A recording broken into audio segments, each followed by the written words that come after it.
exceedingly beyond what they could have thought or imagined.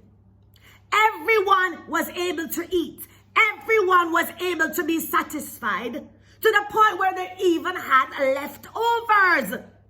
Who would have ever thought that after all of that food was given to all of the people, hungry people, hungry people that have been there for days, because they've been following him for days, and I say, they're well hungry now.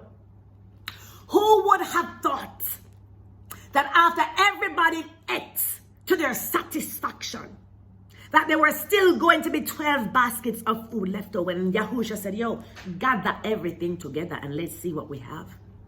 12 baskets full of food was left over. How was this even possible? Children, all things are possible if you only believe. And Yahusha was showing them a bigger picture here. Because he does not just supply the little needs that they have. What he was trying to do was fill a bigger need. A bigger need, children. This is what happens when we place our problems in his hands. The hands of a supernatural God who has dominion and superiority over all boundaries, over all dominions, earthly boundaries and dominions. Because he is ultimately sovereign. Everything is subject to him. And he is beyond time and space. So he saw that his children were hungry and he was not going to leave them lest something happened to them. He was not going to send them away hungry.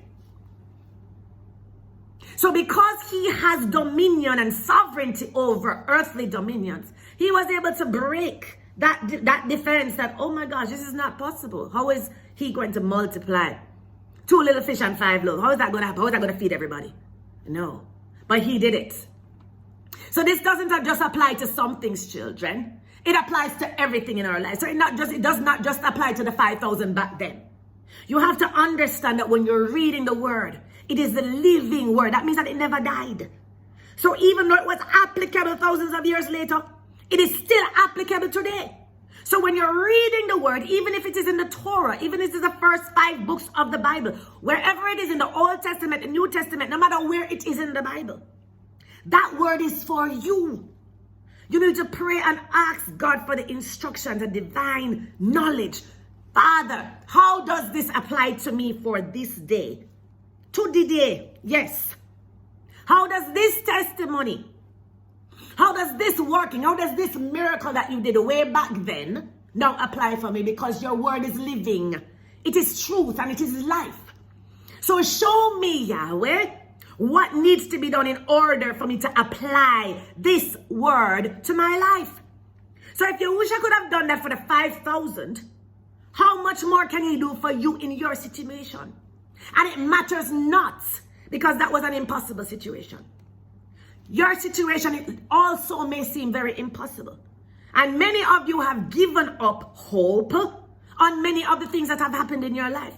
At one point in time, you believed that God would have helped you. You believed that God would have interceded. But then you gave up. You did not pursue him with everything inside of you. But I'm here to tell you today that you need to go back. Go back and seek God. Those things that you were asking him for, you need to go back and unbury them, because you covered them with a whole heap of dirt. You need to go and unbury them, bring them to the forefront, and bring them to the feet of God and ask him now. Say, God, back then I didn't have the faith. I didn't have the belief that I needed. But now I would like to ask you to pour into me that belief that I need in order for you to help this situation in my life. So he can do exceedingly abundantly more than you can think of, more than you can imagine, more than your heart can conceive. This is where, children, where it is a simple matter for him to do to subdue your enemies.